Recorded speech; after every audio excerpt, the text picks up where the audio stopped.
বাবাই ইস রে, বেলুনের মতো লাগছে তো তোমাকে। ঠিক প্যারাসুট হয়ে গেছে, প্যারাসুট।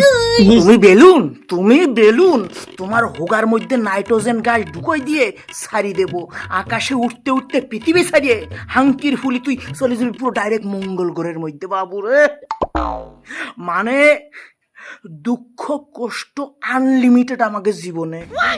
মানে একটা অসল্লি চলে যায় তো 10খান আছে। কিছুদিন আগে স্যান্ডি সাহা, রাশিয়ান বৌদি, তারপর এলো দীপঙ্করের এই অসল্লি, এইটা থাকতে থাকতে আবার নতুন একজন চলে আইছে বাবাই। এত এই বিশ্বাস কর, কার্ড দিয়ে নিমন্ত্রণ করেও না জীবনে সুখ শান্তি আনতে পারতেছি না, আসতেছেই না। এই সব বাড়ানির জাতগুলো আমাদের সাধারণ মানুষের জীবনটার পুরো মারি ছাড়ি দিছে। ই বাবুরে, এ তোরা মরিস না কিনলে, তোরা মরি যা ফিলিস, তোরা মরি যা রে।